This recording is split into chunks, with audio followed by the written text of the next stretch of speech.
You're listening to the AFTERBUZZ TV network, now the largest new media platform on the web, and your #1 source for after-show entertainment. Very good, Gene Johnson.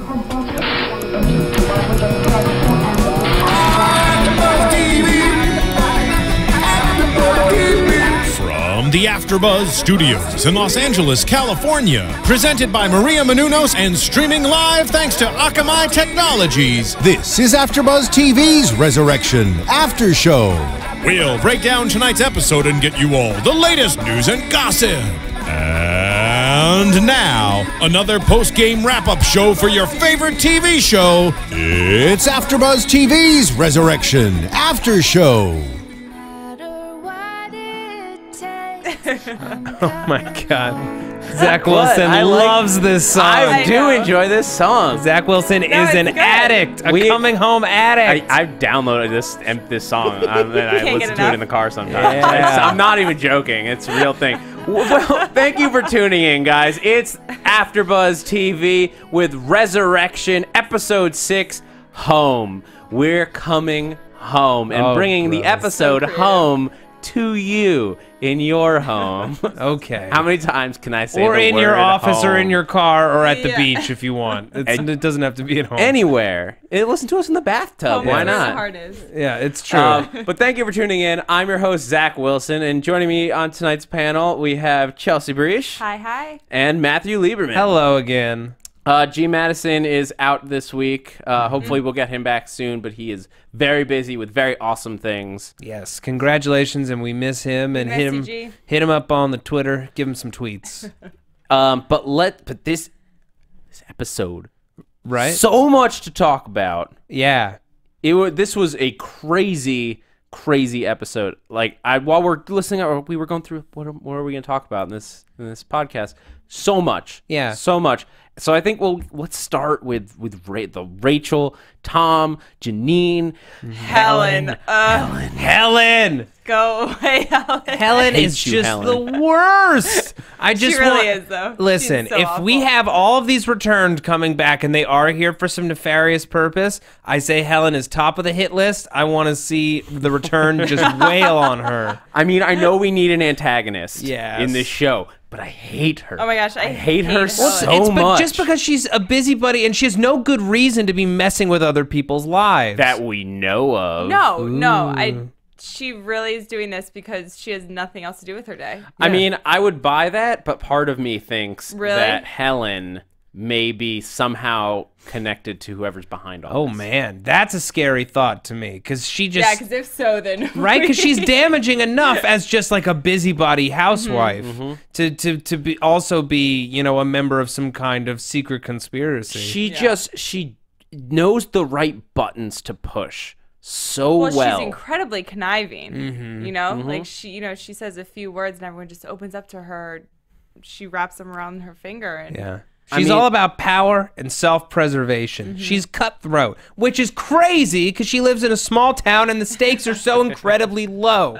So why are you treating everything like it's Julius Caesar on the Ides of March? Because she has nothing else to do. She has nothing else to do, but she also is clearly a very religious person. True. And she sees these returned as the temptation of the devil. The snake in the garden, as she says in this episode. That's what she calls Rachael.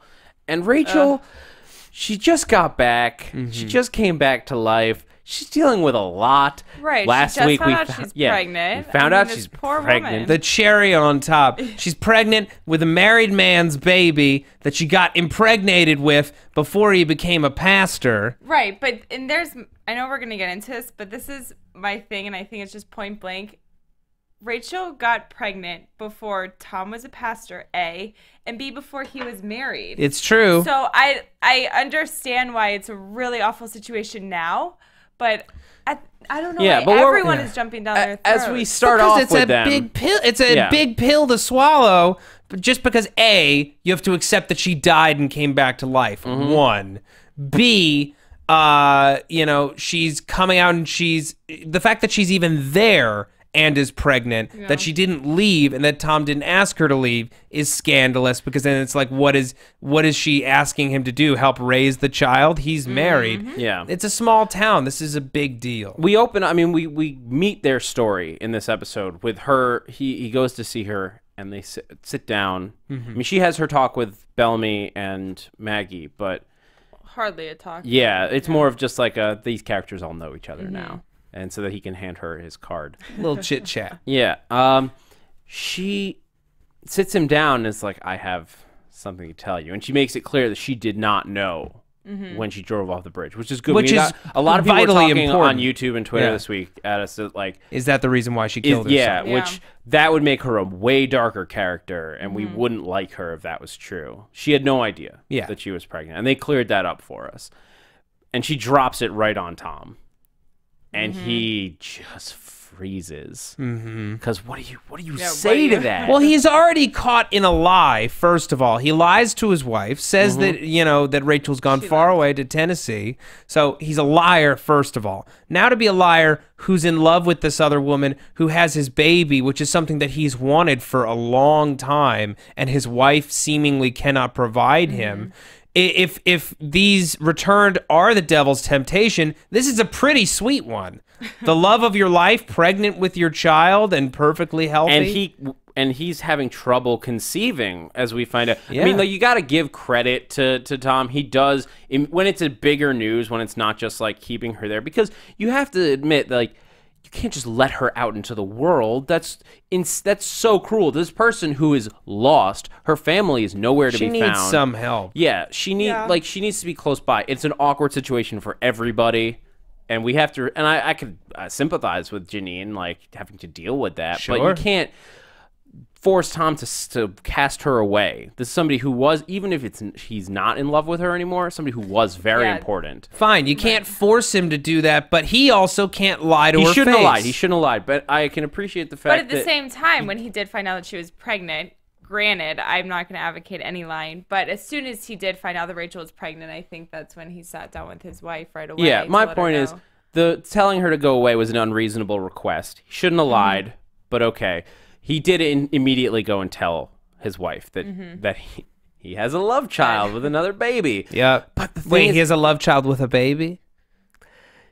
yes, Go ahead. Yes, he has a love child with another woman. Oh my God, he slept with a baby. No. Okay. This is not Book of Mormon, Matt. What? Oh yeah. Some of you that understood that joke. Never mind. The musical, Anyway. not the actual book. Anyway. Back to Resurrection. He brings this on his wife. Like, he's like, this is what I'm dealing with. Right. You can't, and no, he didn't do anything wrong here. He's dealing with his That emotions. was what I was trying to say before. Right. Technically, he didn't. He He was didn't with Rachel cheat. before. Right. And that's what was in Helen's big speech. I feel like somebody should be like, it's not like he cheated. Maybe he had premarital sex, but But he are we wasn't. really The vilifying damage is people? done. Here's the thing. He is supposed to be a paragon of virtue. If he's supposed to lead them spiritually, lead this community spiritually, he has to have an unassailable record. Yeah. And in this case, even if he hasn't physically cheated, he has emotionally cheated by keeping this woman here and this kid not going away. Oh, yeah. I mean, Janine raises that point because she almost, as much as it offends the Christian senses of a pastor and a pastor's wife, she kind of wishes the baby would. Do you think she was saying that because that's what she wanted them to do? Is that how you Janine? take it? Yeah. Absolutely. Yeah. She wants his baby as dead. it's that feeling, and it's that confliction of, like, that I imagine everybody would go through in any situation where they would even think about that. Matt's making a very funny face I'm right trying now. not to sneeze. The studio, man. Just do it No, I'm not going to get you all allergied. that way. All right. But she's trying, like, anybody who's going through that kind of situation, I can only imagine that it goes through their head, this is horrible. I don't want to do this, but is it necessary for what's going on in my life? Whatever they're dealing with at that point, is an abortion necessary? I'm not going to skirt around it. Is an abortion necessary? And for Janine, it is necessary for what she wants, but it is a terrible thing, and she knows it, and she feels terrible for having thought it. Right. It's so terrible that she can't even voice it specifically. But she can't help that she did think it, and right. She knows Clearly what she wants, right. even if she doesn't want to act on that want. Right. Which is the very nature of a devil's temptation, is to get you to the point where you want something, give you what you want, and tempt you to take it, to be that terrible person. And that's what everybody in this town is sort of being given right now, at least the people that are affected by the returned. They're being tempted. Yeah. Do they give in?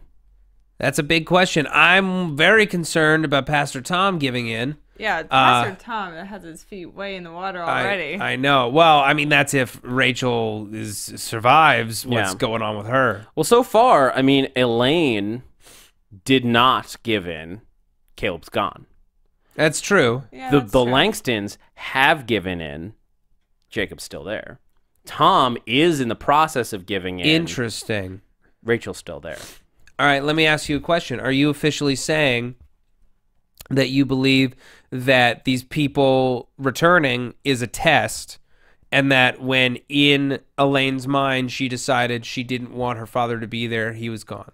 I am officially saying that, and I'm going to introduce a new segment I'm trying out. We're going to try it out here on Resurrection for the last 3 episodes, just to give it see how it goes. I like segments. We're introducing the prediction board. Whoa! So when you guys have I'm trying this out on a couple of my podcasts. When you guys have a prediction that you really love, that you believe in, you could throw it up on the board. I don't have a board yet. Okay. I'm going to get one next week. I want to agree with your prediction and throw it up on the board. Yeah. I am going to officially say that the returned are here as a test. I don't know who's testing them, but it is a test. And Elaine passed it. Caleb failed his mission, whatever it was, to corrupt Elaine. Interesting. Because he spent all of his time while he was alive just working her and just telling her, us against the world, Lainey. You know, you're the only one that I came for. I got a kid. I've got a kid in Arcadia in Missouri when he was riding with that guy in the pilot. He didn't talk about both of his kids. He said, I have a kid. Interesting. Oh, yeah, I didn't catch that. I didn't either. So the question is, you know, is each return there to test one person? And if so, is Jacob there to test Henry or to test Lucille? Lucille was so quick to give in. I don't know. Or could you could almost see them as one, because they're a married couple. They act and live as one. Sure. Yes, but yes at and the no. same time, their opinions have been so different throughout the entire show until more recently. But until now, when they've both given into temptation. Yeah. We'll see how long Jacob stays around. Interesting. I'm very concerned about Jacob. I mean, disintegrating. So are Henry and Lucille and everybody. And that's why Maggie brought in Eric Ward. Yes. Guest star James Tupper. Meow. Yes. Yeah. Eric Ward is moving in. Yeah, he's handsome. Oh, okay. That's what I do when people are attractive. I say their name, meow. You said it as if his name somehow related to cats. No, his name is not James Tupper Meow. His name's James Tupper Meow. Okay. Anyway, so this guy, he and Maggie have a history. He's a very successful and well-learned scientist for the NIH. Yes. And the National Institute of Health. National Institute of Health. And he has been brought in covertly to consult on this situation. He was Maggie's professor, I believe. Yes. In college, and although they were very close. They were student very teacher. intimate. But he brings them in, and he wants to talk to. He wants to see Jacob. He wants to see any of the return that he can, because he's, as he says, like, this could be the biggest scientific discovery ever. Ever. But that worries me, though, because he's very keen to get Jacob out of Arcadia. And I think he really totally just wants to make, especially Jacob, a full-on scientific experiment. And they would, like Bellamy said, that he would just turn him into a little I don't know that it would necessarily get to that point so quickly. I think it would start as something far more altruistic. But once you start bringing these people out of Arcadia, and once you start doing tests and you have documented proof of their existence, people get corrupted very quickly. I mean, here's the thing is, I'm starting to wonder why there hasn't been anyone from outside of the town, because they keep talking about they saw it on the news. They saw it, like, in the news. They heard about it. It's spreading like wildfire. Helen can't keep her mouth shut. Right. You can't imagine. I can't imagine she hasn't called Fox News or the Fox Problem Solvers or somebody to come in and that would investigate. not surprise me. That would be really funny if next week the Fox Problem Solvers show up on an ABC show. Yeah. I'm down. Yeah, let's see how that goes. With that level of journalism, they're just like in your face. Yeah. They're chasing Jacob down the street. Why did you come back? I want, as like a piece of promotional material, I want Helen to have a podcast. I want Helen to have a podcast. Yeah, no, have her leave the show and enter her podcast, and just have it be just like ridiculous, super religious, crazy. I don't have anything to do with my life. Welcome to this week, busy bottery. Welcome to this week on the Helen Show. We're talking about hating people who have come back from the dead. We're talking about disliking anyone who's different from you. The first thing you should do when you meet someone that's different is to think about all the reasons that they're different. Ball those up into a little ball and then light it on fire.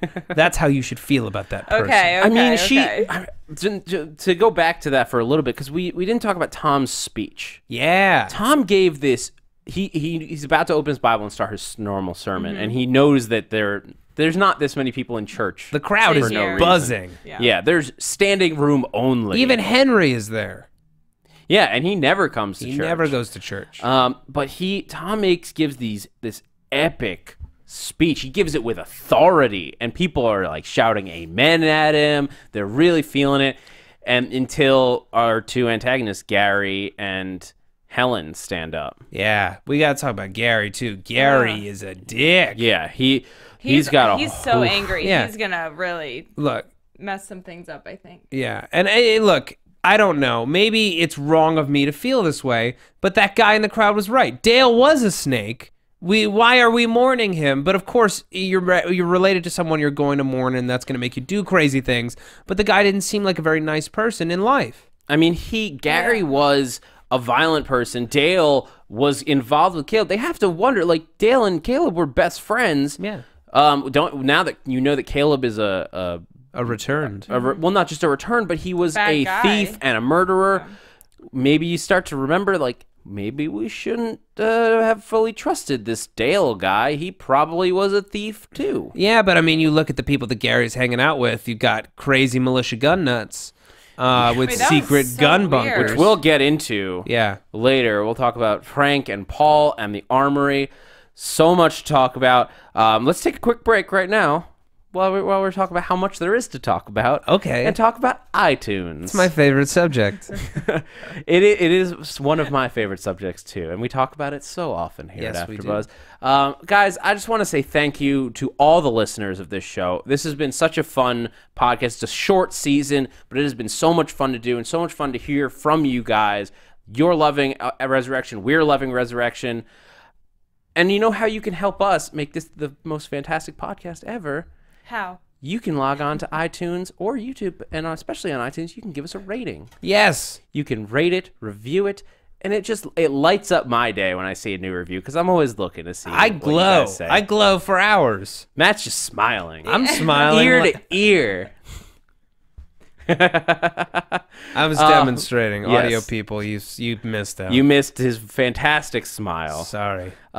But it really does make a difference. It helps us stay on the radar of the network and the cast and everybody so that we can get guests on the show here at AfterBuzz. It really helps us raise the profile of the whole network. Because here at AfterBuzz, we do, 70 shows a week? Oh, yeah. 70 hours of content. 70 hours of content for Matt free. does 60 of them.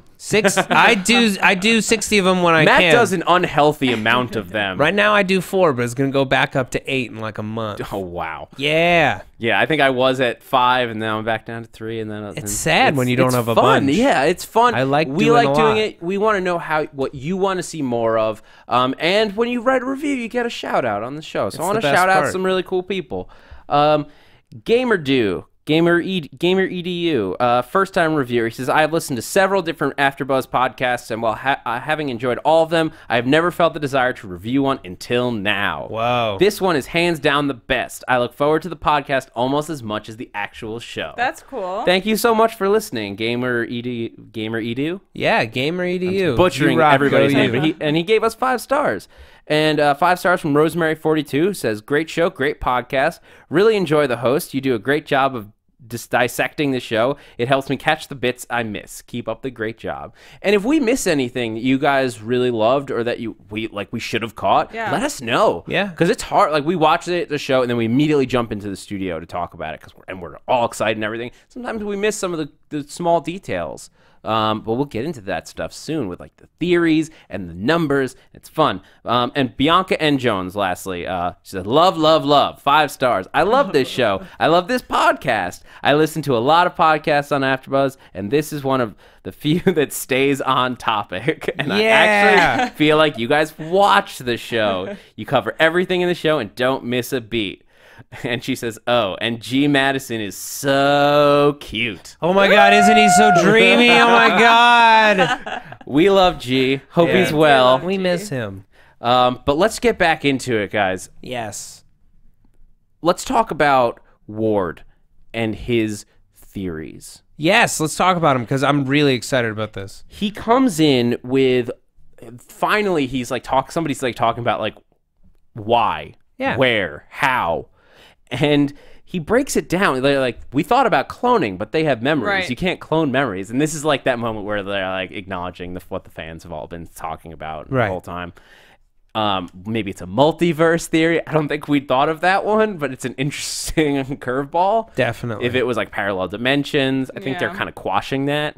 Right, because then they'd be remembering details that the people in our reality wouldn't remember. Unless it was the same up until now. Oof, now we're getting into some serious picky multiverse crap. Yeah, well, if it's I a think we're multiverse- gonna they were saying that just to throw it out.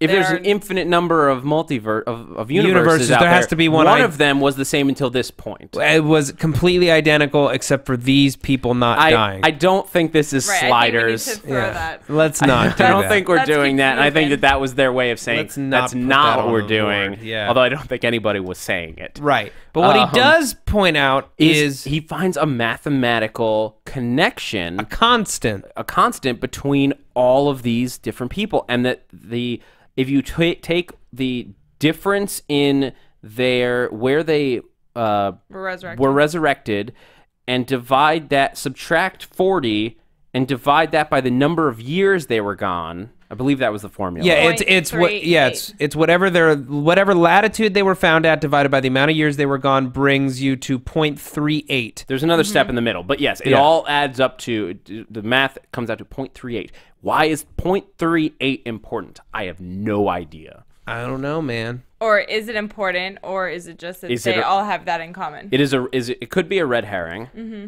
I mean, it could just be the number isn't what's important. The fact that they're all equal is what's important. That there is something about this. This lends itself to a scientific theory and not just a magical theory. Well, think about this, right? Every day the Earth rotates on its axis. Every year it revolves around the sun. But over time, I imagine that the axis slightly shifts of the Earth's rotation, and the revolution around the sun, our arc around the sun, slightly shifts every year. So it's almost like a drag equivalent, where like if these people are all falling at the same rate and some are falling for longer than others, they're going to wind up on different parts of the earth. I'm not saying that they actually fell. That's just the word that I'm using. I understand what you're saying. Like, based on, like, the rotation. Because, right. I mean, when you think about, like, if you talk about space-time, people, like, jump between, like, times, the earth moves. Yeah. So, technically, your space-time coordinates, if you will, are changing based on what time of year it is and where the earth is in that moment. Exactly. So that could be what affected it, that they had to be dropped at a very specific place for it to be the same time. I don't think we've gotten into what time of year they died. That's interesting. There could be. I wonder if there's a connection between that, between the day that they all died. Yeah. Also, I'm just throwing this out there. I'm just going to say it could be aliens. Just cause, and that would involve space-time, and I'll shut up now. It occurred to me during the episode, I'm like, aliens. No. I mean, aliens. There's some kind of outside force, and it's gonna be a jump. Yeah. It's either gonna be crazy religious theories, which would be a big jump. Right. It would, but on theme, I guess. No matter what, it's something bigger than us. But it seems like they're playing a slow game, and Yeah. that's what I think it'll feel natural once we get there. It'll be that moment where when you look back. I think it's cool. They're letting us put the puzzle pieces together instead of giving us everything. Yeah. As I feel like a show should do. 'Cause Exactly. that's So when not you fun. look back to episode 1 of the show, you're going to be like, oh my God, if they only knew what we knew 50 episodes later, it changes everything. Mm-hmm. And if it evolves slowly, it will be totally believable once they drop that giant bomb on us. I'm going to throw this out there, right? So if we're talking about the multiverse, what if all of the people who are returning, they're returning to the wrong Earth, and the one that we're watching isn't our Earth at all, and the returned are coming from another are coming from another Earth, or sorry, are coming from our Earth. They left our Earth and are now on a parallel, or forget it. Okay, what's next? Forget it. I get what I understand what you're getting at. It's the inverse of what you were saying. It's incredibly confusing. Fine. It's too confusing for ABC. Moving on. But so we have Jacob and Ward, and he's trying to put all this together. Mm-hmm. Meanwhile, and he even says it's just a theory. Right. He doesn't know. But meanwhile, he's got a little thing for Maggie. Yeah, he does. I think he has more than a thing for Maggie, and I think that was reciprocated on Maggie's end. He had a thing. Yeah. You could see Marty there just like... Marty's not happy about Professor being back in town. And we're not happy. We want our two to get together, gosh darn it. You big dummy from a NIH. Who cares about you? I mean, he's a very smooth talker. It's true. He's almost got her back there. And he's got the theories. I don't know. She's... He's got kind of goofy hair. What do you think? His hair? Yeah. Totally goofy. It's totally goofy. Not all about him, but... Yeah. Marty's hair is all business in that there's none of it. Well, you don't mess with Omar Epps. Yeah. Omar Epps will just destroy you with one glare. Exactly. But they eventually they're worried about losing Jacob. Henry has finally truly accepted Jacob, and he says at one point Jacob turns to him like, "I missed you, Dad," because now he feels like his dad is back, not this crazy suspicious old man. Yeah. So that beautiful. I think that was a cool moment. Yeah, it really was. And great performances all around, but especially Kurtwood Smith this week. I really loved his whole story. I mean, he's gotten great. I mean, last week when he was looking at the album, just crushing. He gets a lot of great material. Yeah. And it was interesting that they made him not religious. He doesn't want to go to church. Well, I think they were... Maybe I misinterpreted this wrong, but it made it seem like he didn't go anymore. Yeah. I think maybe he went when Jacob was he alive. absolutely did, but then that's why Jacob said we always go to church. In years. Right. I think he maybe, like, the loss of a child took away. He lost faith, absolutely. Which that lends itself to some of these theories about, like, why they're coming back. Jacob has come back and gotten him back into church. Jacob guilts him, like, Catholic levels of guilt. He's like, Dad, can we take your car to the church? He's doing the kid game. Yeah, but I also think that's what he knows. You know, when he was alive as a little kid, they went to church on Sunday in his dad's car. Yeah. Look, having That's grown like up his with routine. having grown up with a Jewish mother, the guilt never feels pointed. It's always subtle. Really? Yours never felt pointed? The stuff I got was very pointed. I mean, it's the kind of thing where you don't know it's coming. You get hit by it, Right. And you're like, "There's nothing I can do now except give in." Yes. Nothing to do but knuckle under and wait till it's And over. at that moment, Henry knows he has to give in. He's going to church with them, and then they go, and that's when they're confronted with, as we were talking about with Tom, like with Tom's whole situation. There's a mass of people who are a powder keg waiting to be lit by the match that is Helen, and to turn on all the turn on the return to really just. I thought this was going to be a pitchforks and totally. torches situation. That's where it was going. You know. I just think it's so. I feel like no one was even thinking about their actions or why they were getting so upset. To me, it was just really. Not that it was far-fetched, I understand, but I feel like no one in the community is stopping to think about what's going on. Well, that's the thing is, like, you got some of those people who are like, amen, like, is this a miracle? Right. That one, Mrs. O'Donnell, it Right. says, is this a miracle? And that's a fair question. Is Jacob's return a miracle? Because it's a good thing. Why does Helen Right. have to see it as a bad thing? Because we are afraid of what we don't understand. And we can't understand why they would bring these people back. Why they would bring Caleb Richards back. When something happens, something we don't understand, we're bound to have questions, is how Tom says it. Right, but now, in an unfair way, they're all looking at Tom for these answers. I understand he's in that position, but I think just because he stands up there every Sunday, especially to something of this nature, I mean, I think that's really unfair for his community to look at him for answers and then be so upset and frazzled when he doesn't have them because no one has those answers. So I just feel like that's a really harsh thing to turn on him in that manner. Well, everyone's entire idea of what reality is being questioned. And in their minds, they've been, paying to the collection plate all these years. It's like just in case. It's like metaphysical, spiritual insurance.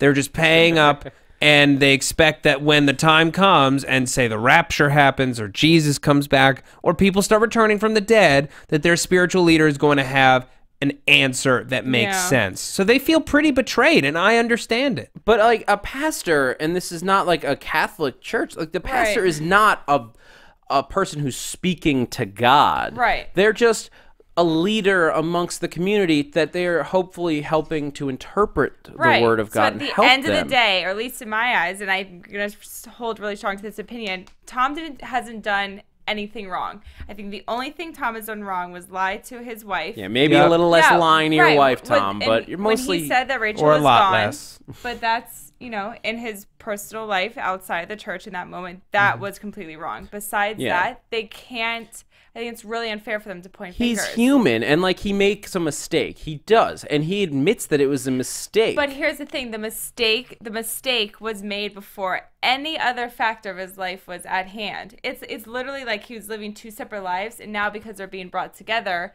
everyone's not separating. I'm talking about that baby. Yeah. I was just talking about the lie about her leaving, but yes, the bigger lie of not telling your wife about your former fiance who committed suicide. Yeah.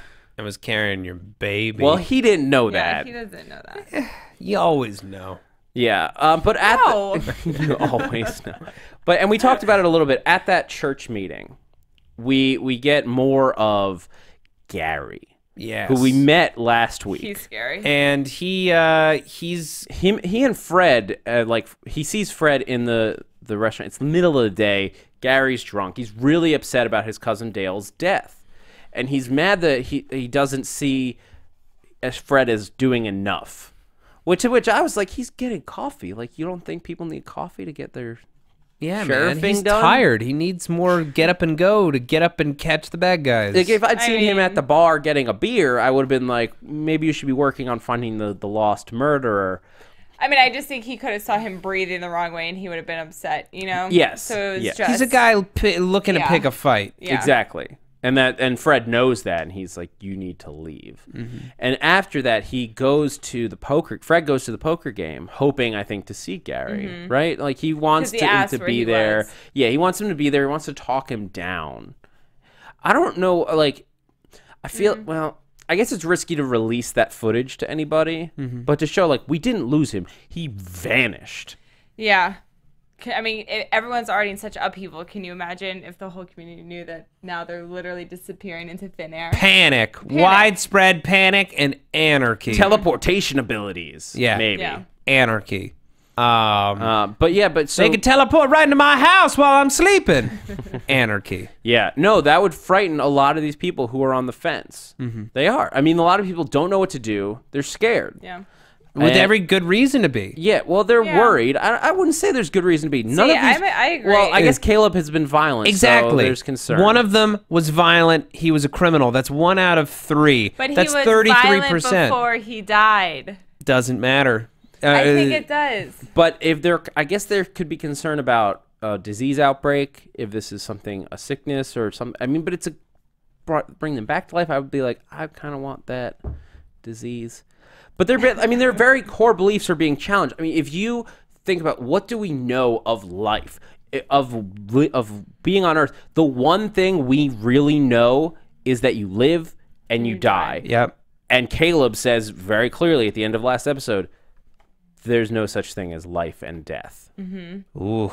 Like, that's just it's a meaningless division of things. Like, if you break down to, like, again, going through the religious route, like, the soul doesn't know the difference between life and death. It continues regardless. It continues its existence.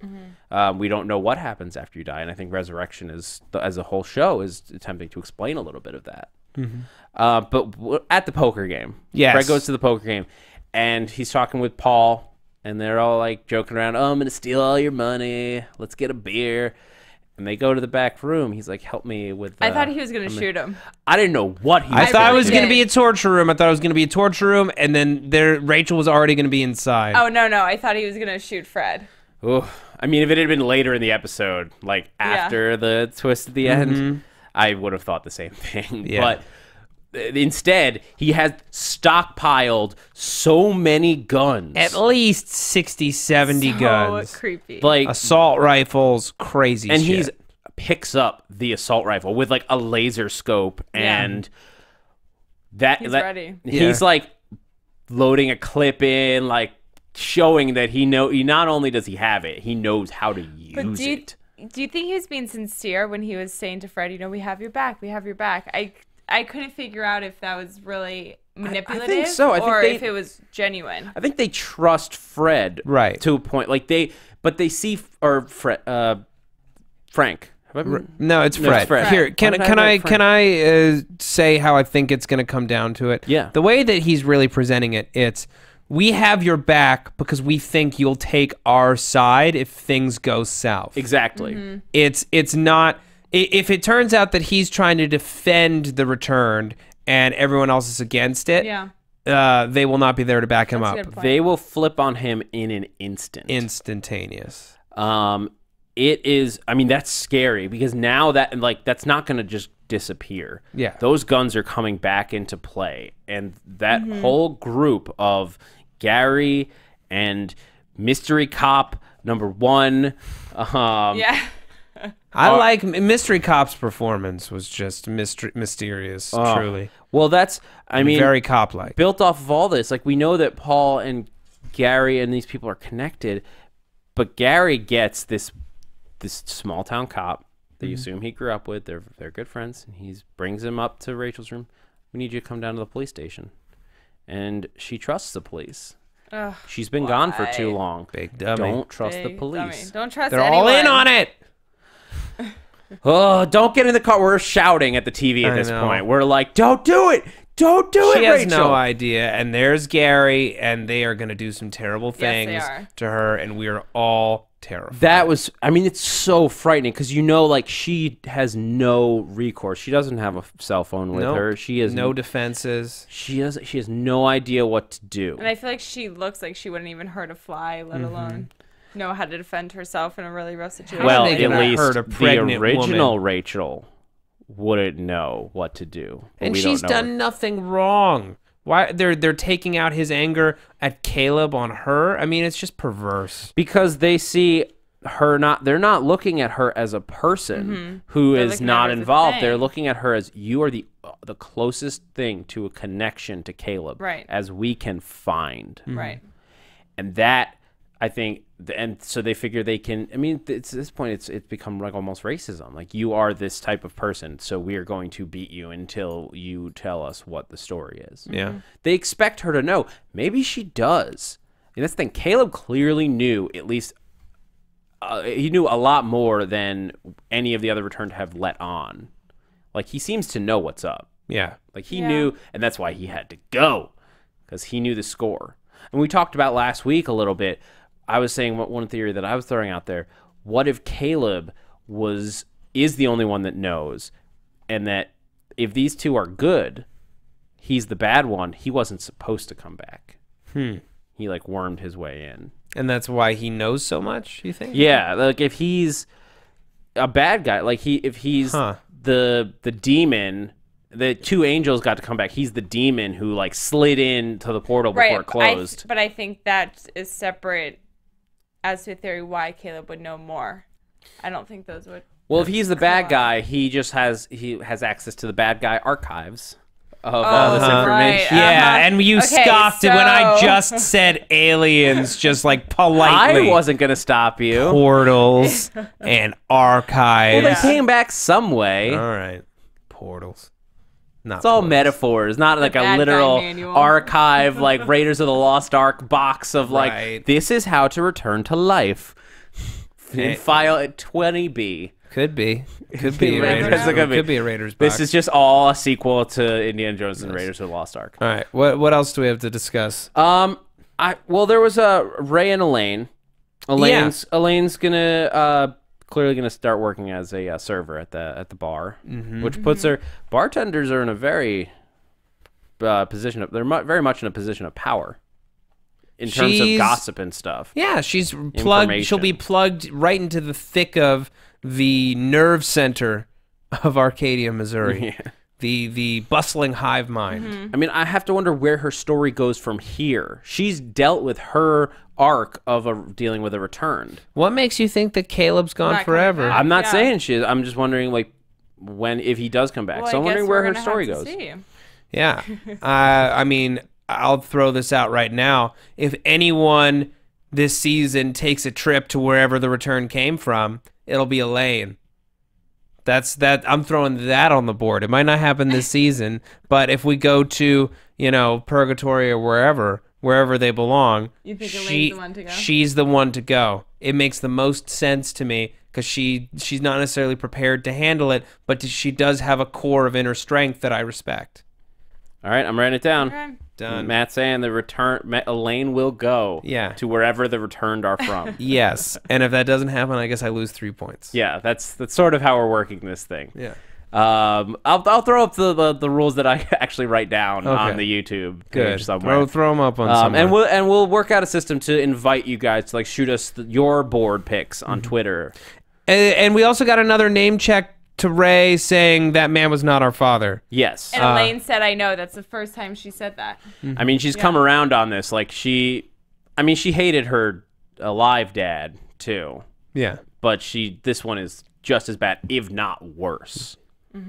It is like there's so much that can happen with her. So so much to talk about. Let's go right into predictions. Great. And now, your AfterBuzz TV predictions. So, I mean, Rachael is in that cabin. She's in that cabin. They marched her in like a march of death, and we saw a bit of next week in the preview, which like every week of this show, that 30-second preview just hooks me. And we're not going to be, we're off next week. Just to let you guys know, Resurrection will be back in 2 weeks on the 27th. And we should have a very special guest. We will confirm that via Twitter, so stay tuned. Yeah, check in. We're just finishing up the last details. Yes. But what do you guys think is going to happen? We saw a little bit of somebody dead at that cabin. I don't think it's Rachael. I don't think it's Rachael either. I agree. I think definitely one of the guys. Yeah, in her escape, one of them goes down. I think super strength. Really? Maybe not super strength, but like I think she goes into some sort of returned trance thing when she's attacked, when she is threatened, when her life is threatened by Gary. I think something will overtake her and kill him, whether it's her or an outside force. I think something supernatural about the returned will kill. Interesting. Will kill. I'm assuming it's Gary, right? And I'm going to put that on the board. Okay. Supernatural force. Put it on the board. Supernatural force. No, you said super strength. Super strength. Put down supernatural strength. I'm saying supernatural force, whether it's Rachael or some new mystery element. Supernatural force is just another way to say super strength. Force and strength are the same thing. And supernatural has super in it. But it could be okay, like we'll force powers. We'll do a vocab lesson later. Okay. What else are we thinking? They the Langstons want to move Jacob to the NIH. No, they don't anymore. They don't anymore. They don't. They resolve at the end of the episode. They said that they talked. Not because they are. This is their home. Right. Just like the title of the episode. Good. This is their home. They don't want to have to be coming home. They want to stay home. Okay. Well, then I think that they're going to be perfectly fine. Nothing bad will happen to them here in Arcadia. That's my... I think that is a terrible... Throw it on the board. The Langstons are okay, and nothing bad will happen to them. Will happen. Chelsea, any predictions for us for as we're coming up? Nothing that's strong that needs to be thrown up on the board. Okay. No. All right. I mean, I think that I had my crazy prediction about supernatural forces, but I think we're going to see I don't think that Ward is going to let it go that quickly. Yes. I don't think he's gone for good. I think I would love to see him bring some scientific equipment to Arcadia. It seems like a natural compromise. I like that. And I'm going to say that before the end of the season, we reveal that Maggie's mother is in Sam's house. I like that theory. I'm just saying. It seems obvious at this point. Yeah. All right. So I think that's going to do it. This was such a crazy episode. So much. Hit us up on the YouTubes. I want to know your opinions. Let's chat about this. There's so much. I don't even know if we covered everything because there was just a ton. It's true. A ton of information. Chat us up. Episode. 2 more episodes to go in this season. Super excited. It's almost over. Yeah. It's so short. Yeah. So short. It's scary how short it is. I'm hoping that means that this is like a test run. It's a new format of pilot almost. There are some shows that do this. But this is very short. Usually Grey's Anatomy's first season was only 8 episodes. Right. And look at it now. Yeah. I mean, it's an ABC model then. There we go. But like, I'm hoping next season we get a full 22 episode arc. I'd love it. To play with. Chelsea Briche, where can the people find you? The people can find me. My Twitter and Instagram handle are at @cbriche, CBRICHE. And you can find me on Twitter at Matt Lieberman, MattLieberman. New shows starting up: Mad Men, Playing House, and Orphan Black. And you can find all my videos on my YouTube channel, youtube.com/Matthew D. Lieberman. And you guys can find me on Twitter and Instagram at @ZachWilson, ThatZachWilson, and also here at AfterBuzz on Grimm and Archer. Tune in to Archer tomorrow. We're going to have a special guest phoning in. Lucky Yates, who plays Krieger on the show, will be calling in to chat with us. I'm really excited because he's one of my favorite characters on that show. Cool. So I hope to see you then. I'm Zach Wilson, and thanks for geeking out with us. From executive producers Maria Menounos, Kevin Undergaro, Phil Svitek, and the entire AfterBuzz TV staff, we would like to thank you for listening to the AfterBuzz TV network. To watch or listen to other after shows and post comments or questions, be sure to visit AfterBuzzTV.com. I'm Sir Richard Wentworth, and this has been a presentation of AfterBuzz TV. Buzz you later. The views expressed herein are those of the hosts only and do not necessarily reflect the views of AfterBuzz TV or its owners or principals.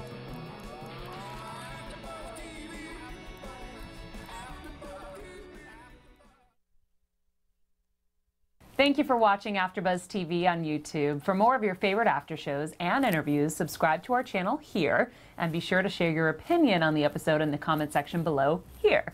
We'd love to see what you guys are buzzing about. Thanks again. Buzz you later.